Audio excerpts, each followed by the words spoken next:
Lana Walker used to be beautiful in the kind of way that made people pause, even if only for a breath. Not in the glossy magazine kind of beauty, but in a quiet, simple way. The kind of beauty that came from knowing how to fold pie dough without breaking it, from remembering how every neighbor liked their coffee, and from smiling even when her heart was heavy. But now, at 47, Lana didn't pause anyone. She lived in Oak Ridge, a tired little town in Mississippi where the church bell still rang at noon and people still mowed their lawns in straight lines. Nothing much happened there, and if it did, everyone would know by the next morning, sometime sooner, if Marlene Jenkins was at the grocery store when it happened. Lana had lived in the same house since she was 19. It was her grandmother's house, then her mother's, and now hers. The porch creaked, the shutters leaned, and the fence had needed painting for years. But the inside was always clean. Always smelled like lemon and cloves. Lana made sure of that. Her husband, Ray Walker, had once been a strong man. Not just in his arms, but in his presence. He worked in the local mill, came home with sawdust on his boots, kissed her on the neck, and called her darlin' like she was the only woman alive. That was 20 years ago. Now Ray didn't work. The mill had closed, and Ray had slowly folded in on himself like an old lawn chair, collapsing without warning. He started drinking. First beer, then whiskey. Then the yelling started. Then the silence. The silence was worse. Lana had learned how to walk quieter. How to move through her own house like a ghost. How to turn the volume down on her life so she wouldn't set Ray off. But even ghosts need to feel alive sometimes. Every morning, after Ray had passed out and the house was still, Lana opened her little cafe, the Morning Light. It wasn't really a cafe. Just the front room of her house turned into a place where people could get a cup of coffee, maybe a cinnamon roll if she'd baked that morning. The sign was hand-painted, crooked. People came because it was cheap and Lana always remembered their names. Some came for gossip. Some came because they were lonely. Some, like Mr. Jenkins, just liked the quiet.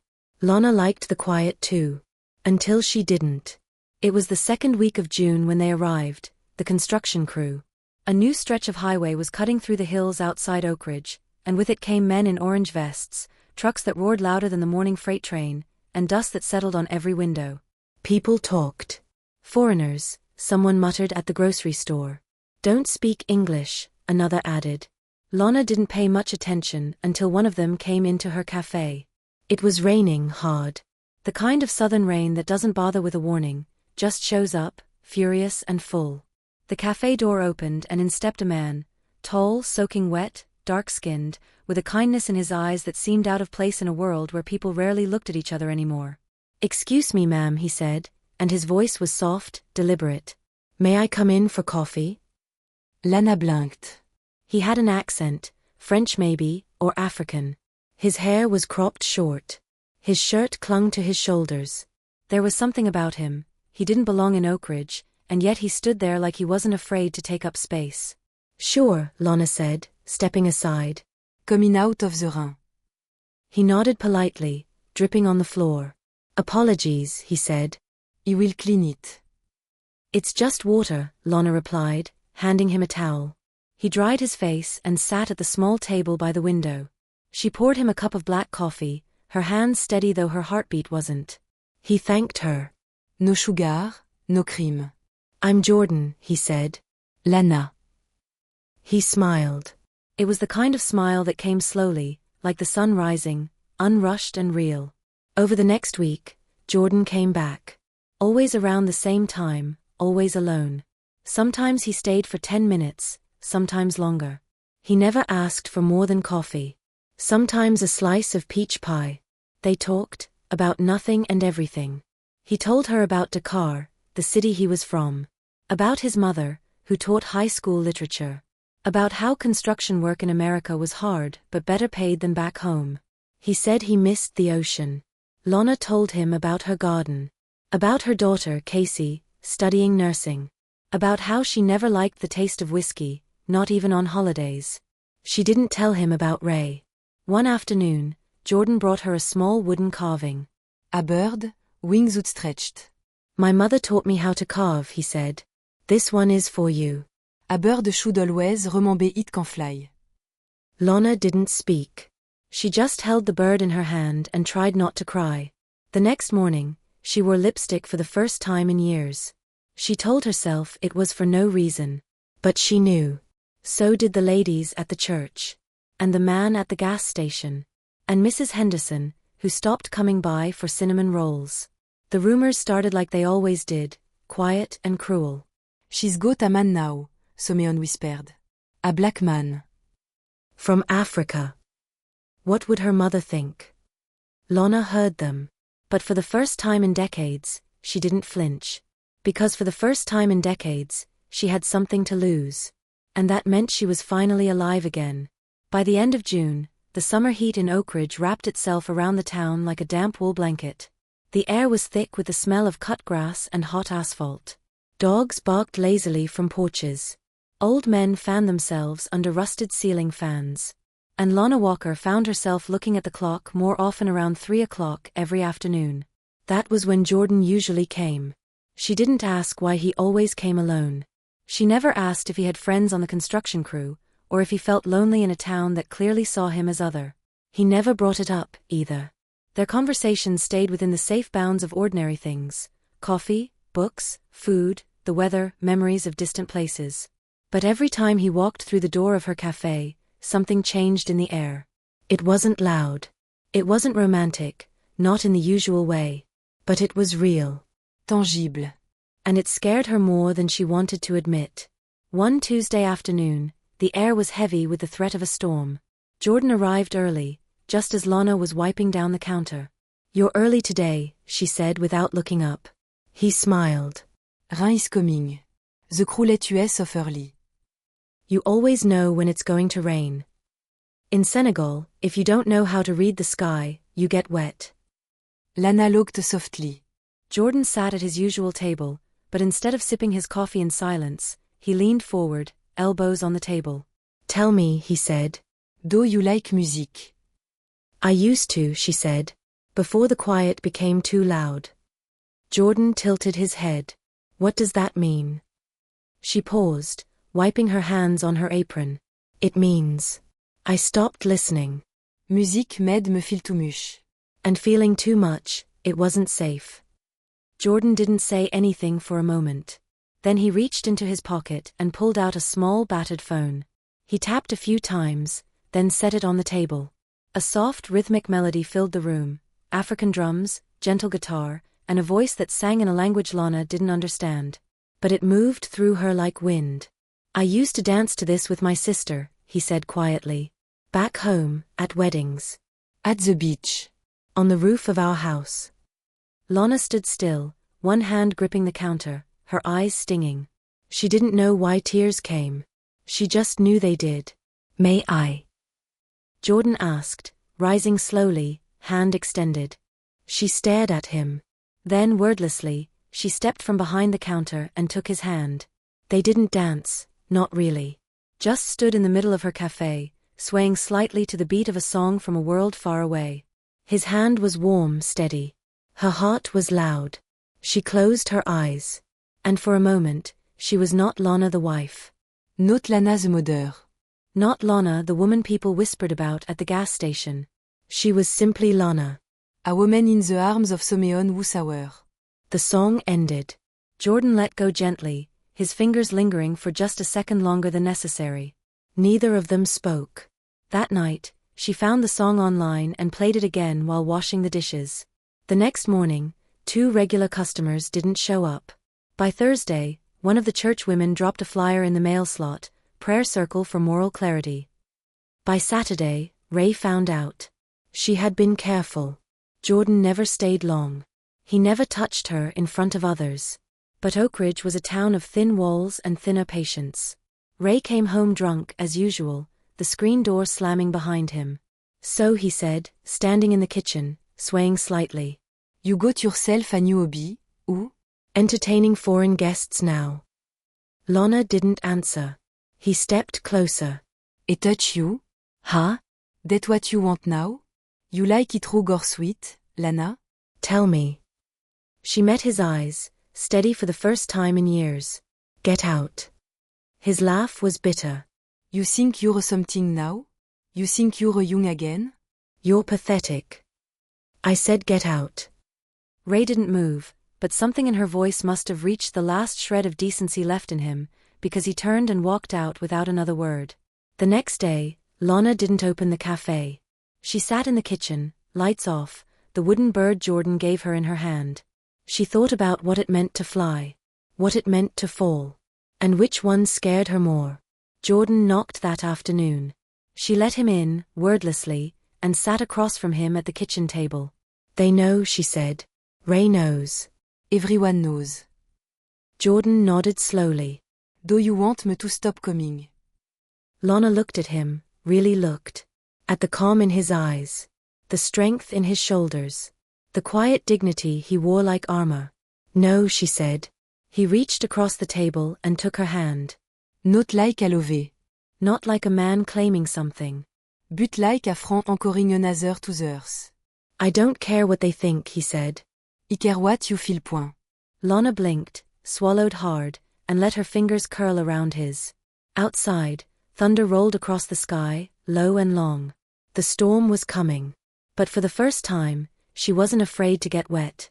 July arrived with more heat, more gossip, and more silence than Lana had anticipated. She kept the cafe open, though fewer customers came now. Some stopped coming altogether. Others lingered at the door, hesitating, then walked away as if entering her space might stain their own reputations. She didn't blame them. Oakridge was like that. People liked their sins hidden and their virtues loud. Jordan kept coming. Always after his shift, always with that same gentle calm. He didn't ask questions about the rumors. He didn't seem to care that a few people had crossed the street to avoid him. His eyes never flinched, even when they passed the church and a woman pulled her child closer. One day, as he sipped his coffee in the quiet of the nearly empty cafe, he said, "I understand what they see when they look at me. But I hope you know what I see when I look at you." Lana didn't answer right away. She was wiping the counter, more to avoid her own reflection in the window than for cleanliness. "What do you see?" she asked, her voice barely above a whisper. He set his cup down. "I see someone trying to breathe in a town that suffocates." She nodded slowly, the weight of it all pressing down like the thick air outside. That night, she didn't sleep. Ray had started coming home later and later. At first, she was grateful. The longer he stayed out, the less she had to pretend. But something about his new quiet made her uneasy. He didn't yell anymore. Didn't slam doors or accuse her outright. Instead, he just watched. One evening, Lana came home from a walk to find Ray sitting in the living room, an open beer on the table, and a strange look in his eyes. "You always take your phone when you go out now," he said without turning his head. "Everyone does," she replied, moving toward the kitchen. "You delete your messages too." She froze. Yen stupide, Lana. "I know something's going on." She didn't answer. She didn't need to. The way she stood, the way she didn't argue, it told him everything. The next day, while she was in the garden, Ray climbed into the attic and pulled out an old security camera he'd used back when he still cared about their home. He installed it in the kitchen, tucked behind a vent, angled just right. He ran the feed to his phone, silent and secret. That night, he sat in his truck outside the house, sipping from a flask, watching the screen. The next day passed quietly. Lana baked tout pécampi. Jordan came at his usual time, stayed for half an hour, left with a slice of pie wrapped in brown paper. Nothing out of the ordinary. Nothing to see. But 2 days later, it changed. It was raining again. The kind of relentless southern storm that turned dirt roads into rivers. Jordan arrived soaked, his jacket dripping, hair damp, eyes lit with something soft. "I can't stay long," he said. "They need me back early tomorrow." Lana nodded. Come in. "You're already wet." She handed him a towel, and he dried his hands while she poured coffee. The cafe was closed for the day. The lights were low. Outside, the world was a blur of water and thunder. They sat in the kitchen this time, at the small wooden table where Lana used to help her kids with homework, where she once folded laundry, wrote grocery lists, cried in silence. Now it held 2 coffee cups. And something unspoken. Jordan reached for her hand. This time, there was no hesitation. She let him. His hand was warm, calloused, steady. "I don't want to make your life harder," he said.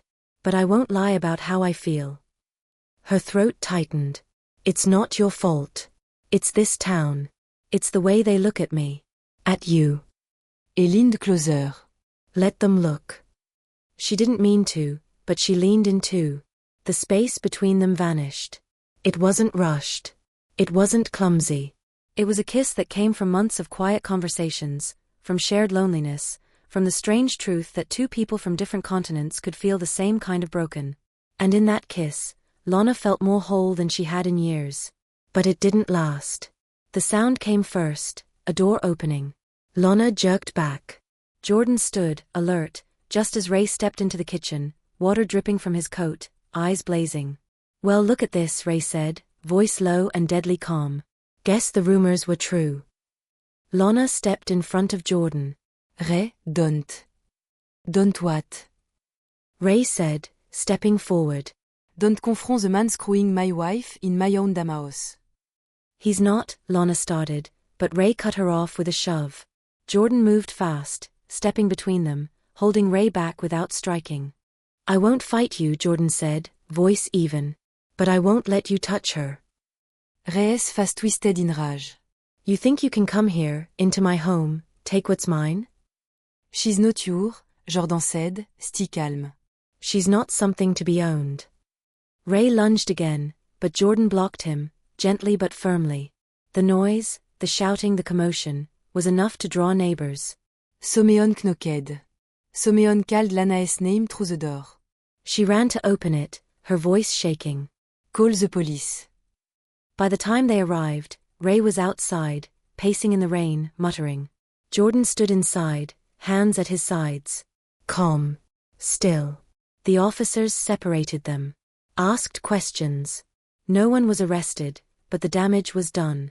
By morning, Oakridge was buzzing. Lana Walker. The cafe woman. The precious niece. Sleeping with a black man. In her kitchen. While still married. Some people cursed her name. Some laughed. Some pitied. But no one stayed quiet. And Lana? She closed the cafe. Pulled the curtains. Sat on the floor of the kitchen and held her knees to her chest. She didn't cry. Not that day. She just sat in the silence that used to comfort her. Now it felt like punishment. That night, she played the African song Jordan once shared with her. Softly. Barely audible. And for the first time, she wondered if maybe loving someone in this town was the bravest thing she'd ever done. The cafe stayed closed for a week. The sign on the door said closed for maintenance, but no one in Oakridge believed that. They knew better. The town was small, and the scandal was loud. Whispers filled the pews at church, the aisles at the grocery store, the booths at the diner. Everyone had an opinion, and most of them weren't kind. Some spoke with pity. Others with mockery. A few with disgust.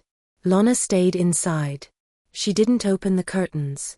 She didn't bake. She didn't play music. She sat in her kitchen, the same place everything had unraveled, and tried to piece herself back together with silence. Jordan didn't come the first few days. She hadn't expected him to. She told herself it was better that way. Safer. But on the fifth day, she heard a knock at the back door. She didn't answer. Another knock. Then silence. She stood behind the door for a full minute, heart thudding, hand on the knob. When she finally opened it, there was no one there. Just a small envelope, resting on the porch. Her name was written on the front, in careful, slanted handwriting. Inside, a letter. Lana. I want to apologize. Not for loving you, but for bringing you pain. If I could take your hurt and carry it myself, I would. But I know this isn't just about us. It's about this town. This country. The weight of old stories told by people who've never lived ours. I also need to tell you something I should have shared sooner. Before I came to Oakridge, I lived in Atlanta for 2 years. Before that, back home in Senegal, I was married. Her name was Nia. She was a teacher, like my mother. We had a daughter. Her name was Amira. They died in a car crash 3 years ago. I survived. Sometimes I wish I hadn't. I came here not to forget, but to start breathing again. I didn't expect you. You were never part of the plan. But you became the only part that made sense. If you need me to leave, I will. I won't make this harder. But if there's even a small corner of your life where I still belong, I'll be here. Jordan. Lana read the letter 3 times. The first time, she felt the weight of loss, heavy and unfamiliar. She imagined a woman with kind eyes and a daughter with Jordan's smile. She imagined their absence. The second time, she felt shame. For not asking. For assuming he was whole. The third time, she cried. Not just for him. For herself. Because she realized she had spent years grieving a life she wasn't even sure she wanted. She had buried herself next to a man who drank away her light, who watched her through cameras, who saw love as ownership. And for the first time in a long time, she allowed herself to want something different. That night, she didn't cook. She didn't clean. She didn't fold laundry or iron shirts. She wrote. Just a short note. Jordan. You can come back. But not as a visitor. As someone who stays, if you still want to. Lana. She left the envelope at the corner of the construction site the next morning, where she knew he'd find it. He didn't come that day. But the next afternoon, just as the sun began to slide behind the trees, there was a knock at her door. No rain. No storm. Just quiet. She opened it. He was standing there, holding a small suitcase in one hand, the carved wooden bird in the other. Neither of them spoke. He stepped inside. It wasn't romantic. There was no music, no dramatic kiss, no sweeping declarations. Just two people who had lost too much, found a little peace in each other, and chose not to let it go. They made dinner together. Étaient in silence. Sat on the couch and watched the news like old friends. And when night fell, Lana turned off the lights, walked to her bedroom, and left the door open. That weekend, she opened the cafe again. A few customers returned. Some didn't. She didn't care. She kept the menu simple. The coffee strong. The conversation light. Jordan helped in the mornings before heading to the site. Quietly. Without fanfare. He fixed the back steps, repaired the loose door hinge, rewired the flickering kitchen light. He never touched her in front of customers. But sometimes, when she passed behind him with a tray or a plate, she'd brush her fingers along his back. Acquiesce confirmation. Yes, we are still here. Yes, I choose this. Not everyone was pleased. One afternoon, Pastor recèle Camille. He hadn't been to the cafe since before the incident. He sat at a corner table and waited for her to bring the coffee. When she did, he looked up, eyes heavy with concern. You know people are talking, he said. I'm aware. This relationship. It's causing trouble. Some say you should be removed from the church registry. Lana wiped her hands on her apron, nodded slowly. You're not angry? He asked. I'm tired, she replied. He leaned forward. You know the Lord frowns upon. No, she said softly, but firmly. What the Lord frowns upon is cruelty. Hypocrisy. Watching a woman get smaller every year and calling it faith. Pastor Russell didn't reply. She poured his coffee, set it down gently, and walked away. That night, Jordan kissed her forehead and told her he was proud. It was the first time in years she believed someone meant it. Outside, cicadas sang in the trees. The Itsti clung to the air. But inside her home, there was light. It wasn't loud. It wasn't perfect. But it was enough. For now. Summer faded. The leaves in Oak Ridge began to curl and redden at the edges. The humidity eased, and for the first time in months, the mornings held a softness that invited new beginnings. Lana stood in front of the cafe window, a steaming cup of coffee in her hand, watching the light creep in over the treetops. The cafe had never been busy again. Not like before. But the people who still came, Mr. Jenkins, the Williams sisters, the young teacher from the middle school, they came because they wanted to, not because they had nowhere else to go. That was enough. Jordan worked shorter days now. The highway project was nearing completion. Soon, the construction team would move on to another town, another contract. But he wasn't going with them. He had already told them so. Oak Ridge wasn't welcoming, not in the traditional sense. But he had chosen to stay, and Lana had chosen to make space for him. They had rented a small house on the edge of town. Nothing fancy, just 2 bedrooms, a garden, and a front porch wide enough for 2 rocking chairs and a hanging fern. Lana ran the café, part-time now. Jordan took work with a local electrician, learning a new trade, slowly building a quieter kind of life. En den cam Grace. She was born in early spring, just as the dogwoods began to bloom again. A girl with Jordan's eyes and Lana's cheekbones, with a laugh that filled the house like wind chimes in the breeze. The town responded predictably. Some neighbors offered polite congratulations, forced smiles, tight-lipped kindness. Others crossed the street to avoid them. The church did not send flowers. Lana didn't expect them to. She no longer measured her worth by pews and whispers. Instead, she counted smiles at breakfast. The way Jordan rocket Grace to sleep with song in Wolof. The sound of tiny feet learning to run on wooden floor. There were hard days, of course. Bills to pay. Groceries to stretch. Night without sleep. Moments of doubt. But there was also laughter. There was music in the house again. And every morning before the sun rose too high, Lana walked into her cafe, turned the sign to open, and served coffee to the few who still believed in second chances. They renamed it quietly, no grand announcement, no ribbon cutting.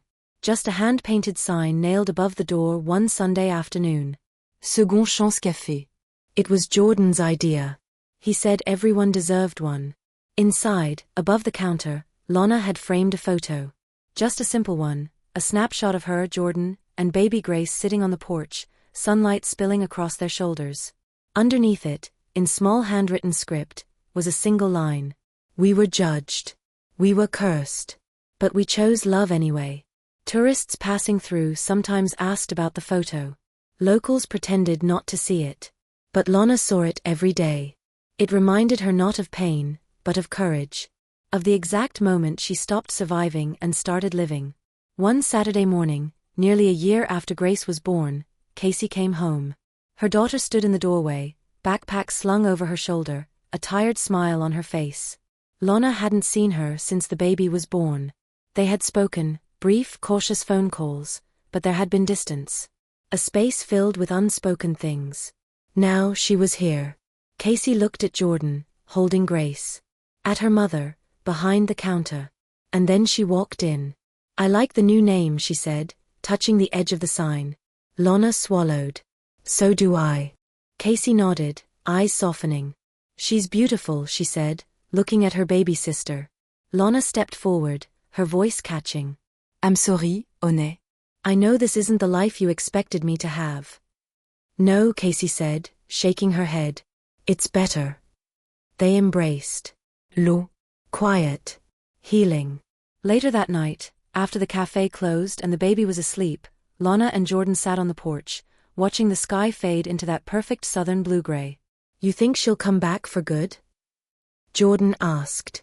Lana smiled. I think she never really left. Not in the ways that matter. He nodded, hand finding hers in the dark. They sat like that for a long time, not needing to fill the silence. Because some kinds of love don't need to be declared. They're simply lived. Weeks turned into months. The town shifted slowly, like the river that curved around it, resistant at first, but eventually reshaping. A new couple moved in down the street. A mixed couple, younger, braver. No one shouted. No one warned them. Someone had already broken that ground. And Lana? She kept waking up before sunrise. She kept the coffee hot, the pies fresh. She kept raising a child in a house where love was not a secret. Every now and then, someone would walk into the cafe and pause at the photo on the wall. Some smiled. Some didn't. But no one took it down. Because it was part of the place now. Part of the truth. And the truth, no matter how long it takes, always finds a way to stand. On the cafe's second anniversary, Lana wrote a note and pinned it to the bulletin board by the door. To anyone who has ever been told they are too old, too broken, too different to be loved. You're not. And if you've made mistakes, if you've walked through fire and come out burned but breathing, this place is for you. There's coffee. There's pie. There's room at the table. And there's grace. Always grace.